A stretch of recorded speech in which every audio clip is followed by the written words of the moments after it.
ಕೇವಲ 4-6 ಜನ ಉಗ್ರಗಾಮಿಗಳು ಮಾತ್ರ ಮಾಡಿರುವಂತ ಕೆಲಸ ಇದೆಲ್ಲ. ಇದರ ಹಿಂದೆ ಭಾರಿ ದೊಡ್ಡ ಷಡ್ಯಂತ್ರ ಇದೆ ಅಂತ ನನಗೆ ಅನ್ಸುತ್ತೆ. ಇಷ್ಟು ದೊಡ್ಡ ದೇಶದಲ್ಲಿ ಅವರು ಒಳ ಹೇಗೆ ನುಸುಳ್ಕೊಂಡು ಬರ್ತಾರೆ? ನುಸುಳ್ಕೊಂಡು ಬರಬೇಕಾದ್ರೆ ಯಾರೋ ಸ್ಥಳೀಯರ ಬೆಂಬಲ ಇದ್ದೇ ಇದೆ ಅವರಿಗೆ. ಇವತ್ತು 30 ಜನಗಳ ರಕ್ತಕ್ಕೆ 3,000 ಜನರನ್ನ ಬಲಿ ತಗೊಳ್ಬೇಕು. ಇವರಿಗೆ ವೋಟ್ ಬ್ಯಾಂಕ್ ಬೇಕು. ಸತ್ಯ ಏನು ಅನ್ನೋದು ಬೇಡ ಇವರಿಗೆ. ಆರ್ಟಿಕಲ್ 370 ರದ್ದು ಮಾಡಿದಾಗಲೂ ಸಹಿತ ಪುನಃ ವಾಪಸ್ ಆರ್ಟಿಕಲ್ 370 ಹಾಕ್ತೇವೆ ಅಂತ ಮಾನಮರ್ಯಾದೆ ಇದೆಯಾ ಇವರಿಗೆ? ಕಾಶ್ಮೀರದ ಪಹಲ್ಗಾಮ್ ಅಲ್ಲಿ ನಡೆದಂತಹ ಉಗ್ರರ ಅಟ್ಟಹಾಸ ಈ ಬಗ್ಗೆ ಮಾತನಾಡಲಿಕ್ಕೆ ನನ್ನೊಂದಿಗೆ ವಿಶ್ವ ಹಿಂದೂ ಪರಿಷತ್ ಕರ್ನಾಟಕ ದಕ್ಷಿಣ ಪ್ರಾಂತ್ಯದ ಮುಖಂಡರಾದಂತಹ ಮಂಜುನಾಥ್ ಅವರಿದ್ದಾರೆ. ಅವ್ರನ್ನೇ ನಾನು ಮಾತಾಡಿಸ್ತಾ ಹೋಗ್ತಿದ್ದೀನಿ. ಸರಿಗಾಗಲೇ ನಿಮಗೂ ಕೂಡ ತಿಳಿದಿದೆ, ಕಾಶ್ಮೀರದ ಪಹಲ್ಗಾಮಲ್ಲಿ ನಡೆದಂತಹ ಉಗ್ರರ ದಾಳಿ ಕರ್ನಾಟಕದ 3 ಮಂದಿ ಜೀವವನ್ನು ತೆಗೆದಿರುವಂಥದ್ದು, ಹಾಗೆ 26 ಮಂದಿಯನ್ನು ಮಾರಣಹೋಮ ಮಾಡಿರುವಂಥದ್ದು, ಅಟ್ಟಹಾಸ ಮೆರೆದಿರುವಂಥದ್ದು. ವಿಶ್ವ ಹಿಂದೂ ಪರಿಷತ್ನ ಮುಖಂಡರಿದ್ದೀರಾ, ಏನು ಹೇಳ್ತೀರಾ ಇದಕ್ಕೆ? ಮೊದಲನೇದಾಗಿ ಇದೊಂದು ಅತ್ಯಂತ ಖಂಡನೀಯವಾದಂಥ ಘಟನೆ. ಇದು ಒಂದು ಇಷ್ಟು ದೊಡ್ಡ ಪ್ರಜಾಪ್ರಭುತ್ವ ದೇಶದಲ್ಲಿ ಈ ರೀತಿಯಾದಂಥ ಉಗ್ರಗಾಮಿಗಳ ಚಟುವಟಿಕೆ ನಡೆಯುತ್ತೆ ಅಂತ ಆದರೆ ಇದು ನಿಜಕ್ಕೂ ಯೋಚಿಸಬೇಕಾದಂಥ ಅವಶ್ಯಕತೆ ಇದೆ. ಕೇವಲ 4-6 ಜನ ಉಗ್ರಗಾಮಿಗಳು ಮಾತ್ರ ಮಾಡಿರುವಂಥ ಕೆಲಸ ಇದೆಲ್ಲ. ಇದರ ಹಿಂದೆ ಭಾರಿ ದೊಡ್ಡ ಷಡ್ಯಂತ್ರ ಇದೆ ಅಂತ ನನಗೆ ಅನಿಸುತ್ತೆ. ಸೊ ಅದಕ್ಕೋಸ್ಕರ ಕೇವಲ ಉಗ್ರಗಾಮಿಗಳನ್ನು ಎಲ್ಲೋ ಹೊಡೆದು ಉರುಳಿಸೋದ್ರ ಮಾತ್ರ ಇದಕ್ಕೆ ಪರಿಹಾರವೂ ಅಲ್ಲ. ಇದರ ಹಿಂದೆ ಯಾರಿದ್ದಾರೆ ವ್ಯಕ್ತಿಗಳು, ಅದು ರಾಷ್ಟ್ರ ಇರಬಹುದು, ಸಂಘಟನೆ ಇರಬಹುದು, ವ್ಯಕ್ತಿಗಳಿರಬಹುದು, ಅವರನ್ನ ಮುಗಿಸ್ಬೇಕು. ಆಗ ಮಾತ್ರ ಇದಕ್ಕೆ ಈ ಸಮಸ್ಯೆಗೆ ಪರಿಹಾರ ಸಿಗೋದಕ್ಕೆ ಸಾಧ್ಯ ಇದೆ. 5-6 ಜನ ಇಷ್ಟು ದೊಡ್ಡ ದೇಶದಲ್ಲಿ ಅವರು ಒಳ ಹೇಗೆ ನುಸುಳ್ಕೊಂಡು ಬರ್ತಾರೆ? ನುಸುಳ್ಕೊಂಡು ಬರಬೇಕಾದ್ರೆ ಯಾರೋ ಸ್ಥಳೀಯರ ಬೆಂಬಲ ಇದ್ದೇ ಇದೆ ಅವರಿಗೆ. ಆ ಸ್ಥಳೀಯರು ಯಾರು ಅದನ್ನು ಗುರುತಿಸಬೇಕು. ಅದಕ್ಕೆ ಯಾರಾದರೂ ರಾಜಕೀಯ ನಾಯಕ ವ್ಯಕ್ತಿಗಳ ಸಹಾಯ ಇದೆಯಾ ಅಥವಾ ಅಧಿಕಾರಿಗಳ ಸಹಾಯ ಇದೆಯಾ? ಯಾಕೆಂದರೆ ಅಲ್ಲಿ ಪಹಲ್ಗಾಮ್ನ ಆ ಪ್ರದೇಶದಲ್ಲಿ ಸುಮಾರು 3,000 ಜನ ಪ್ರಯಾಣಿಕರು ಇದ್ದರು, 3,000 ಜನ ಟೂರಿಸ್ಟ್ಗಳಿದ್ದರು. ಅಂಥ 3,000 ಜನ ಸೇರೋದ ಕಡೆ ಒಂದು ಪೊಲೀಸ್ ಇರಲಿಲ್ಲ ಅಂದರೆ ಅರ್ಥ ಏನು? ಹಾಗಾದರೆ ಏನೋ ಒಂದು ವ್ಯತ್ಯಾಸ ಆಗಿರಬೇಕು. ಅಂದರೆ ಯಾರೋ ಇದರದ್ದು ಪ್ರೀ ಪ್ಲ್ಯಾನ್ಡ್ ಮಾಡಿರುವಂಥ ಒಂದು ದುರ್ಘಟನೆ ಇದು. ನಿಜಕ್ಕೂ ಕೂಡ ಸರ್, ಅಂತಹ ಒಂದು ಪ್ರವಾಸಿಗರ ತಾಣ, ಪ್ರವಾಸಿ ಇರುವಂತಹ ಜಾಗದಲ್ಲಿ ಅಟ್ಲೀಸ್ಟ್ ಯಾರಾದ್ರೊಬ್ಬರು ಭದ್ರತಾ ಸಿಬ್ಬಂದಿಗಳಾಗಿರಲಿ ಅಥವಾ ಪೊಲೀಸ್ ಅವರನ್ನು ನಿಯೋಜನೆ ಮಾಡಿದರೆ ಎಲ್ಲೋ ಒಂದು ಕಡೆ ಅನಾಹುತ ಆಗಲಿಕ್ಕೆ ತಪ್ಪಿಸ್ಬೋದಾಗಿತ್ತಾ ಅಂತ?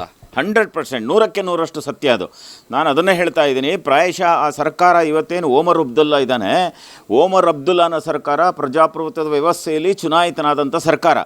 ಆದರೆ ಓಮರ್ ಅಬ್ದುಲ್ಲಾ ಇರಬಹುದು, ಅವನ ಅಪ್ಪ ಫರೂಕ್ ಅಬ್ದುಲ್ಲಾ ಇರಬಹುದು, ಅವನ ತಾತ ಶೇಖ್ ಅಬ್ದುಲ್ಲಾ ಇರಬಹುದು, ಇವರೆಲ್ಲರೂ ಹಿಂದೂ ವಿರೋಧಿಗಳೇ. ಇವರಿಗೆ ಸರ್ಕಾರ ಸಿಕ್ಕಿದೆ. ಈಗ ಪ್ರಾಯಶಃ ಕಾಶ್ಮೀರವನ್ನು ಸ್ಲೀಪರ್ಸ್ ಸೆಲ್ ಮಾಡ್ತಾ ಇದ್ದಾರೆ ಅಂತ ನಮಗೆ ಅನುಮಾನ ಬರ್ತಾ ಇದೆ. ಸ್ಲೀಪರ್ ಸೆಲ್ ಮಾಡಿ ಇವರಿಗೆ ಸರಿಯಾದಂಥ ರೀತಿಯಲ್ಲಿ ನುಸುಳಲಿಕ್ಕೆ ಅವಕಾಶವನ್ನು ಮಾಡಿಕೊಟ್ಟಿದ್ದಾರೆ ಅನ್ನುವ ಅನುಮಾನ ಇವತ್ತು ಬರ್ತಾ ಇದೆ. ಇಲ್ಲದೇ ಇದ್ದರೆ ಅರ್ಧ ಗಂಟೆ ಉಗ್ರಗಾಮಿಗಳು ಅಲ್ಲಿದ್ದರು ಆ ಪ್ರದೇಶದಲ್ಲಿ. ಅರ್ಧ ಗಂಟೆಯಲ್ಲಿ ಒಬ್ಬ ಪೊಲೀಸ್ ಸಹಿತ ಇರಲಿಲ್ಲ ಅಂದರೆ ಅರ್ಥ ಏನು ಹಾಗಾದರೆ? ಅಥವಾ ಭದ್ರತಾ ವ್ಯವಸ್ಥೆ ಎಲ್ಲಿ ವೈಫಲ್ಯವಾಗಿದೆ? ಕೇಂದ್ರ ಸರ್ಕಾರವೂ ಇದರ ಬಗ್ಗೆ ಗಂಭೀರವಾಗಿ ಯೋಚನೆ ಮಾಡಬೇಕು. ಭದ್ರತಾ ಪಡೆಗಳು ಯಾಕಿರಲಿಲ್ಲ? ಕಾಶ್ಮೀರದಂಥ ಸೂಕ್ಷ್ಮ ಪ್ರದೇಶದಲ್ಲಿ ಭದ್ರತಾ ಪಡೆಗಳು ಇರಬೇಕಾಗಿತ್ತು. ಅಥವಾ ಗುಪ್ತಚರ ಇಲಾಖೆಗಳಿಗೆ ಯಾಕೆ ಗೊತ್ತಾಗಲಿಲ್ಲ ಇದು ಹಾಗಾದರೆ? ಸೊ ಇದೆಲ್ಲವನ್ನೂ ಸಹಿತ ನಾವು ಯೋಚನೆ ಮಾಡಬೇಕಾಗಿದೆ. ಮತ್ತು ಇದರಲ್ಲಿ ಪಾಕಿಸ್ತಾನದ ಕೈವಾಡ 100ಕ್ಕೆ 100ರಷ್ಟು ಪಾಕಿಸ್ತಾನದ ಕೈವಾಡ ಇದೆ. ಅವರಿಗೆ ಸಿಕ್ಕಿರುವಂಥ ಶಸ್ತ್ರಾಸ್ತ್ರಗಳು ಎಲ್ಲಿಂದ ಸಿಗುತ್ತೆ? ಅಷ್ಟು ಆಧುನಿಕವಾದಂಥ ಶಸ್ತ್ರಾಸ್ತ್ರಗಳನ್ನು ಹಿಡ್ಕೊಂಡು ಯಾವನೋ ಒಬ್ಬ ವ್ಯಕ್ತಿ ಬರಲಿಕ್ಕೆ ಸಾಧ್ಯ ಇಲ್ಲ. ಇದರ ಹಿಂದೆ ದೊಡ್ಡದಾದಂಥ ಒಂದು ಷಡ್ಯಂತ್ರ ಇದೆ. ಯೋಜನಾಬದ್ಧವಾದಂಥ ಅಟ್ಯಾಕ್ ಮಾಡಿದ್ದಾರೆ. 2019ರಿಂದ ಹಿಡಿದು 25ರವರೆಗೆ 6 ವರ್ಷಗಳ ಕಾಲ ಉಗ್ರಗಾಮಿ ಚಟುವಟಿಕೆಯಲ್ಲಿ ಸ್ಥಗಿತವಾಗಿತ್ತು. ವಾಸ್ತವಿಕವಾಗಿ ಜನ ಆನಂದವಾಗಿ ಹೋಗ್ತಾ ಇದ್ದರು. ಇದರ ಒಂದೇ ಒಂದು ಉದಾಹರಣೆ ಸಾಕು. ಈ ಪಹಲ್ಗಾಮ್ ಘಟನೆಯಾದ ನಂತರ ಸುಮಾರು 15,000 ಜನ ಪ್ರವಾಸಿಗರು ತಮ್ಮ ಪ್ರವಾಸವನ್ನು ಕಟ್ ಮಾಡಿದ್ದಾರೆ, ನಿರ್ಬಂಧಿಸಿದ್ದಾರೆ, ಬಂದ್ ಮಾಡಿದ್ದಾರೆ. ಅಂದರೆ ಅರ್ಥ ಅಷ್ಟು ದೊಡ್ಡ ಪ್ರಮಾಣದಲ್ಲಿ ಪ್ರವಾಸಿಗರು ಪ್ರವೇಶ ಮಾಡ್ತಾ ಇದ್ದರು. ಆ ಒಂದು ವಾತಾವರಣದಲ್ಲಿ ನಿರ್ಮಾಣವಾಗಿತ್ತು. ಇವತ್ತೊಂದು ಶಸ್ತ್ರಸಜ್ಜಿತ ವ್ಯಕ್ತಿಗಳು ಅಲ್ಲದೇ ಇರುವಂತಹ ಒಂದು ಸುಂದರವಾದಂಥ ಭಾರತದ ಸ್ವಿಟ್ಜರ್ಲ್ಯಾಂಡ್ ಅಂತ ಅನಿಸುವಂಥ ಕಾಶ್ಮೀರದಲ್ಲಿ ಮತ್ತೆ ಉಗ್ರಗಾಮಿ ಚಟುವಟಿಕೆಗಳು ಮಾಡಿದ್ದಾರೆ. ನಾನು ಇನ್ನೊಂದು ಹೇಳೋದಕ್ಕೆ ಇಷ್ಟಪಡ್ತೀನಿ. ಕೇಂದ್ರ ಸರ್ಕಾರ ರಾಜತಾಂತ್ರಿಕವಾದಂಥ 4-5 ಕ್ರಮಗಳನ್ನು ಇವತ್ತು ತಗೊಂಡಿದೆ.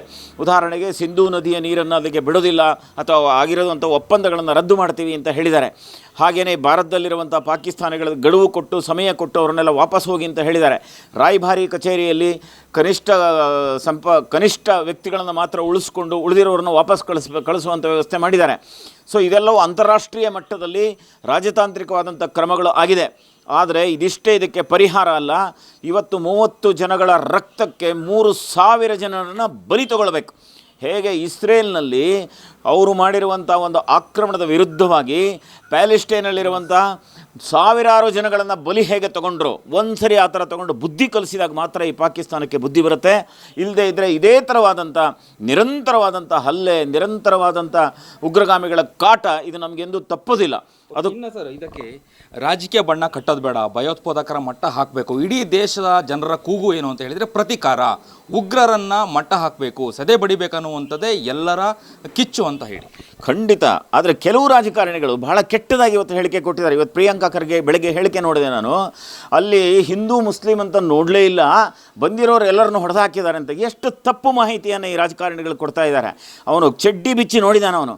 ಅಲ್ಲಿ ಹೋಗಿರೋರು ಹೇಳ್ತಾರೆ, ಈ ಖರ್ಗೆ ಅವನು ಎಲ್ಲಿ ಹೋಗಿದ್ದವನು, ಖರ್ಗೆ ಹೋಗಿದ್ದವನು ಪ್ರಿಯಾಂಕಾ ಖರ್ಗೆ, ಅಲ್ಲಿ ಹೋಗಿರೋರು ಕೇಳಬೇಕು ಏನು ಹೇಳ್ತಾರೆ ಅಂಥೇಳಿ. ಏನು ನಾಚಿಕೆಗೆಟ್ಟ ರಾಜಕಾರಣಿಗಳು ಇವರು. ಅಲ್ಲಿ ಅವನು ಸಂಜಯ್ ರಾವತ್ ತಲೆ ಇಲ್ಲದೆ ಇರುವಂಥ ರಾಜಕಾರಣಿ, ಆತ ಮಾತನಾಡ್ತಾನೆ ಇದು ಸಾಧ್ಯನೇ ಇಲ್ಲ, ಇದೆಲ್ಲ ಹಿಂದೂ ಆ್ಯಕ್ಟಿವಿಟೀಸ್ ಆಗಿರೋದ್ರಿಂದ ಅಲ್ಲಾಗ್ತಾ ಇದೆ ಅಂಥೇಳಿ. ಇವನನ್ನು ತೊಗೊಂಡೋಗಿ ನಿಲ್ಲಿಸಬೇಕು ಅಥವಾ ಇವ್ರ ಮಕ್ಕಳಿಗೆ ಅದೇ ಸ್ಥಿತಿ ಬರಬೇಕು, ಆಗಲೇ ಅದಕ್ಕೆ ಬುದ್ಧಿ ಬರೋದು. ಇಂಥ ರಾಜಕಾರಣಿಗಳ ಬಗ್ಗೆಯೂ ಯೋಚನೆ ಮಾಡಬೇಕು. ಇವತ್ತು ಇಡೀ ದೇಶ ಅಷ್ಟೇ ಅಲ್ಲ, ಜಗತ್ತಿನ 50ಕ್ಕೂ ಹೆಚ್ಚು ದೇಶಗಳು ಇದನ್ನು ಕಂಡಮ್ ಮಾಡಿದ್ದಾವೆ. ಮತ್ತು ರಷ್ಯಾ, ಅಮೇರಿಕಾದಂಥ ದೇಶಗಳು ಸಹಿತ ಭಾರತದ ನಿಲುವನ್ನು ಸಪೋರ್ಟ್ ಮಾಡ್ತೀವಿ ಅಂತ ಹೇಳಿದ್ದಾರೆ. ಈಗ ಮೋದಿಯವರ ಕೈ ಬಲವಾಗಿದೆ, ನಿಜಕ್ಕೂ ಸರಿಯಾದ ನಿರ್ಣಯ ತಗೊಳ್ಬೇಕು. ಮತ್ತು ಇಡೀ ದೇಶ ಇವತ್ತು ಪ್ರತೀಕಾರದ ವಾತಾವರಣದಲ್ಲಿದೆ. ಗಲ್ಲಿಗಳಲ್ಲಿ ಪ್ರತೀಕಾರ ಅಂತ ಕೂಗು ಬರ್ತಾ ಇದೆ. ಇದಕ್ಕೆ ಸರಿಯಾದಂಥ ಪ್ರತೀಕಾರವನ್ನೇ ಮಾಡಬೇಕು. ಕೇವಲ ಸರ್ಜಿಕಲ್ ಸ್ಟ್ರೈಕು, ಏರ್ ಸ್ಟ್ರೈಕು ಮಾಡೋದ್ರಿಂದ ಇದಕ್ಕೆ ಏನು ಪರಿಹಾರ ಇಲ್ಲ. ಇದಕ್ಕೆ ಪರಿಹಾರ ಇರುವಂಥದ್ದು ಅಂದರೆ ಪೂರ್ತಿ ಉಗ್ರಗಾಮಿಗಳು. ಆ POKಯಲ್ಲಿ ಸುಮಾರು 42ಕ್ಕೂ ಹೆಚ್ಚು ಉಗ್ರಗಾಮಿ ಕ್ಯಾಂಪ್ಗಳಿದೆ. ಬರೀ ಆ ಕ್ಯಾಂಪ್ಗಳ ಕಟ್ಟಡಗಳನ್ನು ನಾಶ ಮಾಡೋದಲ್ಲ, ಆ ಕ್ಯಾಂಪ್ಗಳಲ್ಲಿರುವಂಥ ಉಗ್ರಗಾಮಿಗಳನ್ನು ನಾಶ ಮಾಡಬೇಕು. ಸಾವಿರಾರು ಜನ ಉಗ್ರಗಾಮಿಗಳು ನೆಲ ಕಚ್ಚಿ ಹೋಗಬೇಕು, ಆಗಲೇ ಇದಕ್ಕೆ ಪರಿಹಾರ ಸಿಗುತ್ತೆ ಅಂತ ನನಗೆ ಅನಿಸುತ್ತೆ. ಇಲ್ಲದೇ ಇದ್ದರೆ ಕೇವಲ ರಾಜತಾಂತ್ರಿಕ ಕ್ರಮಗಳಾಗಲಿ, ಹೇಳಿಕೆಗಳಾಗಲಿ, ಕಂಡೆಮ್ ಮಾಡೋದಾಗಲಿ, ದೊಡ್ಡ ಸ್ಟೇಟ್ಮೆಂಟ್ ಕೊಡೋದ್ರಿಂದ ಯಾವ ಪ್ರಯೋಜನವೂ ಇಲ್ಲ.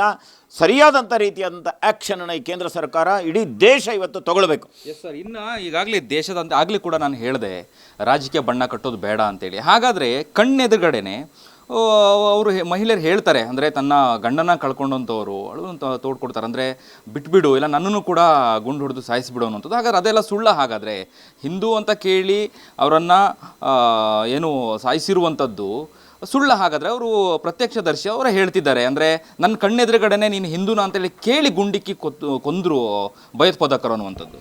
ನೋಡಿ, ಕಾಂಗ್ರೆಸ್ಸಿನ ನೀತಿ ನಿಲುವೇನೆ ಅಪೀಸ್ಮೆಂಟ್ ಪಾಲಿಸಿ. ಇವರಿಗೆ ವೋಟ್ ಬ್ಯಾಂಕ್ ಬೇಕು, ಸತ್ಯ ಏನು ಅನ್ನೋದು ಬೇಡ ಇವರಿಗೆ. ಆರ್ಟಿಕಲ್ 370 ರದ್ದು ಮಾಡಿದಾಗಲೂ ಸಹಿತ ಪುನಃ ವಾಪಸ್ ಆರ್ಟಿಕಲ್ 370 ಹಾಕ್ತೇವೆ ಅಂತ ಮನಮರ್ಯಾದೆ ಇದೆಯೋ ಇವರಿಗೆ. ಆರ್ಟಿಕಲ್ 370 ಇದ್ದಾಗ ಎಷ್ಟು ಸಾವಿರ ಜನರ ಮಾರಣ ಹೋಮ ಆಗಿದೆ, ಎಂಥ ಅನಾಚಾರಗಳು ಕಾಶ್ಮೀರದಲ್ಲಿ ನಡೆದಿದೆ, ಜನ ಹೋಗಲಿಕ್ಕೆ ಹೆದರ್ತಾ ಇದ್ದರು.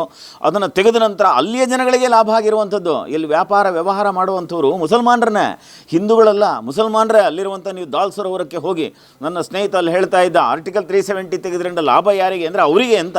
ಯಾಕೆಂದರೆ ಟೂರಿಸ್ಟ್ಗಳು ಬರಲಿಕ್ಕೆ ಶುರು ಮಾಡಿದರು, ದುಡ್ಡು ಕೊಡಲಿಕ್ಕೆ ಶುರು ಮಾಡಿದರು. ಅವರದೆಲ್ಲ ಸಾಮಾನ್ಯ ಜನ ಇರುವಂಥ ಮುಸಲ್ಮಾನರು ಅವರೇ. 17ನೇ ತಾರೀಕು ನನ್ನ ಸ್ನೇಹಿತರಿಬ್ಬರು ಕಾಶ್ಮೀರದಲ್ಲೇ ಇದ್ದರು, ಪಹಲ್ಗಾಮಲ್ಲೇ ಇದ್ದರು. ಇದೇ 17ನೇ ತಾರೀಕು ಅವ್ರು ಹೋಗ್ತಾ ಇರುವಂಥ ಕಾರಲ್ಲಿ ಮೊಬೈಲಲ್ಲಿ ಒಂದು ಹಾಡು ಹಾಕ್ಕೊಂಡು ಆ ಸುಂದರವಾದಂಥ ವಾತಾವರಣವನ್ನು ಮೊಬೈಲಲ್ಲಿ ಸವಿತಾ ಇದ್ದರೆ ಅವನು ಹೇಳ್ತಾನಂತೆ, ಡ್ರೈವರ್ ಹೇಳ್ತಾನೆ, ನೀವು ಹಾಡು ಹಾಕಬೇಡಿ ಅಂತ ಹೇಳಿ. ಅಲ್ಲಿಯ ಮಾನಸಿಕತೆ ಇನ್ನೂ ಸಹಿತ ಇಸ್ಲಾಮಿಕ್ ಮಾನಸಿಕತೆ ಇದೆ. ನಾವು ಇದರ ಬಗ್ಗೆ ಬಹಳ ಎಚ್ಚರಿಕೆಯನ್ನು ವಹಿಸಬೇಕು. ಇಂಥ ಇಸ್ಲಾಮಿಕ್ ಮಾನಸಿಕತೆಯ ವಿರುದ್ಧವಾಗಿ ಧ್ವನಿ ಎತ್ತಬೇಕು. ಇನ್ನು ರಾಜಕಾರಣಿಗಳ ಬಗ್ಗೆ ನೀವು ಕೇಳಿದ್ರಿ, ರಾಜಕಾರಣಿಗಳಿಗೆ ಅರ್ಥ ಆಗಬೇಕು. ಇವರಿಗೆ ಅರ್ಥ ಆಗ್ತಾನೆ ಇಲ್ವಲ್ಲ, ಯೋಚನೆ ಮಾಡಬೇಕಾಗಿದೆ. ಅಲ್ಲಿರೋರು ಹೇಳಿರೋದು ಸತ್ಯನೋ, ಇವ್ರು ಹೇಳ್ತಾ ಇರೋದು ಸತ್ಯನೋ? ಅಲ್ಲ, ಇಂಥ ಸಂದರ್ಭದಲ್ಲಿ ರಾಜಕೀಯ ಬೇಕಾ? ಯಾಕೆ ಈ ರೀತಿಯಾಗಿ ರಾಜಕೀಯ ಮುಖಂಡರು ಈ ರೀತಿಯಾಗಿ ನಡ್ಕೊಳ್ತಾರೆ ಅನ್ನುವಂಥದ್ದು ಬೇಸರದ ಸಂಗತಿ ಅಂತ ಹೇಳಿ. ಇಂಥ ಸಂದರ್ಭದಲ್ಲಿ, ಇಂಥ ಸಮಯದಲ್ಲಿ ಜೀವ ಹೋಗಿದೆ, ಅವರಿಗೆ ಏನು ಸಮಾಧಾನ ಮಾಡುವಂತಹ ಸಂದರ್ಭ, ಇಂಥ ಸಂದರ್ಭದಲ್ಲಿ ರಾಜಕೀಯ ಮಾಡುವಂಥ ಅವಶ್ಯಕತೆ ಏನಿದೆ ಅಂತ ಹೇಳಿ. 100ಕ್ಕೆ 100ರಷ್ಟೇ ರಾಜಕೀಯ ಮಾಡಬಾರ್ದು. ಯಾಕೆ ಅಂದರೆ ಹಿಂದೆ ಸಹಿತ ಇಂದಿರಾ ಗಾಂಧಿ ನಿರ್ಣಯ ತಗೊಂಡಾಗ ಅಪೋಸಿಷನ್ ಪಾರ್ಟಿಯ ಲೀಡರ್ ಆಗಿ ಅಟಲ್ ಬಿಹಾರಿ ವಾಜಪೇಯಿ ಅವರಿದ್ದರು.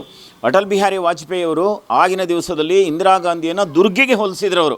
ಅಂದರೆ ಅವರೂ ಸಹಿತ ವಿರೋಧ ಪಕ್ಷದಲ್ಲಿದ್ದಾಗ ಸರ್ಕಾರದ ವಿರುದ್ಧವಾಗಿ ಧ್ವನಿ ಎತ್ತಲಿಲ್ಲ, ಪಾರ್ಟಿ ಯೋಚನೆ ಮಾಡಲಿಲ್ಲ, ದೇಶ ಫಸ್ಟ್ ಅಂತ ಯೋಚನೆ ಮಾಡಿದರು. ಇವತ್ತು ವಿರೋಧ ಪಕ್ಷದಲ್ಲಿರುವಂಥ ಕಾಂಗ್ರೆಸ್ಸಿನ ನಾಯಕರು ಇರ್ಬೋದು, ಬೇರೆ ಪಕ್ಷದ ವಿರೋಧ ಪಕ್ಷದ ನಾಯಕರು ಇರ್ಬೋದು, ಅವರೆಲ್ಲ ದೇಶಕ್ಕೋಸ್ಕರ ನಿಂತ್ಕೊಳ್ಬೇಕು. ದೇಶದ ಪ್ರಧಾನಿ ಅಥವಾ ಕ್ಯಾಬಿನೆಟ್ ಏನು ನಿರ್ಣಯ ತಗೊಳ್ಳೋದಕ್ಕೆ ಅದಕ್ಕೆ ಪ್ರಬಲವಾದಂಥ ಸಪೋರ್ಟನ್ನು ಅವರು ಕೊಡಬೇಕು. ಅವರು ಯಾವುದೇ ರೀತಿಯಾದಂಥ ವಿರೋಧವನ್ನು ಇವತ್ತು ಮಾಡಬಾರ್ದು. ರಾಜಕೀಯ ಮಾಡೋಕ್ಕೆ ಹೋದರೆ ಇಡೀ ದೇಶ ಇವತ್ತು ಸುಮ್ಗಿರೋದಿಲ್ಲ. ದೇಶದ ಜನ ಇವತ್ತು ಎದ್ದು ನಿಂತಿದ್ದಾರೆ, ಪಕ್ಷಾತೀತವಾಗಿ ಹಿಂದೂಗಳು ಎದ್ದು ನಿಂತಿದ್ದಾರೆ. ಅದಕ್ಕೋಸ್ಕರ ರಾಜಕೀಯ ಮಾಡುವಂಥ ಅವಶ್ಯಕತೆ ಖಂಡಿತ ಇಲ್ಲ. ಓಕೆ ಸರ್, ಇನ್ನು ಕನ್ನಡಿಗರು 3 ಜನ ಪ್ರಾಣವನ್ನು ಕಳ್ಕೊಂಡಿರುವಂಥದ್ದು ಉಗ್ರರ ದಾಳಿಯಲ್ಲಿ ವಿಶ್ವ ಹಿಂದೂ ಪರಿಷತ್ ಅವ್ರ ಕುಟುಂಬಕ್ಕೆ ಏನು ಹೇಳುತ್ತೆ ಅನ್ನೋಂಥದ್ದು? ನೋಡಿ, ಕನ್ನಡಿಗರು ಪಾಪ ಬಹಳ ಅವರ ಜೀವನದ ಆನಂದದ ಕ್ಷಣಗಳನ್ನು ಕಳಿಬೇಕು ಅಂತ ಹೋಗಿರುವಂಥ ಮದುವೆ ಆಗಿರೋ 16 ದಿವಸದಲ್ಲಿ, ಮದುವೆ ಆಗಿರೋ 1 ವಾರದಲ್ಲಿ ಈ ಥರದವರೆಲ್ಲ ಹೆಣ್ಮಕ್ಕಳೆಲ್ಲ ಹೋಗಿದ್ದಾರೆ.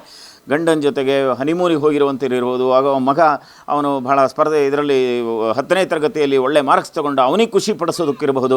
ಹೀಗೆ ಒಂದು ಸಂತೋಷದ ದಿನಗಳನ್ನು ಅನುಭವಿಸಬೇಕು ಅಂತ ಹೋಗಿರುವಂಥ ಕುಟುಂಬಗಳದು. ಹಾಗಾಗಿ ಅವರ ಕುಟುಂಬಗಳ ಜೊತೆಗೆ ನಾವಿದ್ದೀವಿ. ವಿಶ್ವ ಹಿಂದೂ ಪರಿಷತ್ ಅವ್ರ ಜೊತೆಗೆ ಸಂಪೂರ್ಣವಾದಂಥ ಬೆಂಬಲವನ್ನು, ಸಹಕಾರವನ್ನು, ಎಲ್ಲ ರೀತಿಯ ಸಹಾಯವನ್ನು ಮಾಡುವಂಥ ಪ್ರಯತ್ನವನ್ನು ವಿಶ್ವ ಹಿಂದೂ ಪರಿಷತ್ ಮಾಡ್ತಾ ಇದೆ. ಮತ್ತು ಅವರ ವೇದನೆಗೆ ನಾವು ಸಹಿತ ಸ್ಪಂದಿಸ್ತೀವಿ. ಅವರಿಗೇನು ವೇದನೆ ಆಗ್ತಾ ಇದೆ, ಆ ಕುಟುಂಬಕ್ಕೆ ನೋವಾಗ್ತಾ ಇದೆ, ನೋವಿನ ಜೊತೆಗೆ ನಾವು ಪಾಲುದಾರರಾಗಿದ್ದೀವಿ ಮತ್ತು ಅವರಿಗೊಂದು ಧೈರ್ಯ ತುಂಬ್ತಾ ಇದ್ದೀವಿ. ನೀವು ಧೈರ್ಯವಾಗಿರಿ. ಈ ಇಡೀ ಸಮಾಜದಲ್ಲಿ ಒಂದು ದೊಡ್ಡ ಬಲಿದಾನ ಇದು. ನೀವು ಮಾಡಿರುವಂಥದ್ದು ದೇಶಕ್ಕೋಸ್ಕರ ಮಾಡಿರುವ ಬಲಿದಾನ. ನಿಮ್ಮ ಗಂಡ ಯಾರಿದ್ದರೂ ಅವರು ದೇಶಕ್ಕೋಸ್ಕರ ಬಲಿದಾನ ಮಾಡಿದ್ದಾರೆ. ಹಾಗಾಗಿ ನೀವು ಯಾವುದೇ ರೀತಿಯಾದಂಥ ಹೆದರಿಕೆ, ಭಯ ಪಡುವಂಥ ಅವಶ್ಯಕತೆ ಇಲ್ಲ. ಹಿಂದೂ ಸಮಾಜ ನಿಮ್ಮ ಜೊತೆಗಿದೆ ಅನ್ನುವಂಥ ಅಂಶವನ್ನು ನಾವು ಅವರಿಗೆ ಗಟ್ಟಿಯಾಗಿ ಹೇಳೋದಕ್ಕೆ ವಿಶ್ವ ಹಿಂದೂ ಪರಿಷತ್ ಸಿದ್ಧವಾಗಿದೆ. Thank you sir. ಇದಿಷ್ಟು ಮಂಜುನಾಥ್ ಅವರ ಮಾತಾಗಿತ್ತು. ಕ್ಯಾಮ್ರಾ ಪರ್ಸನ್ ಉಲ್ಲಾಸ್ ಜೊತೆ ಅಭಿಜಿತ್ ಗಣೇಶ್, ಕರ್ನಾಟಕ ಟಿವಿ, ಬೆಂಗಳೂರು.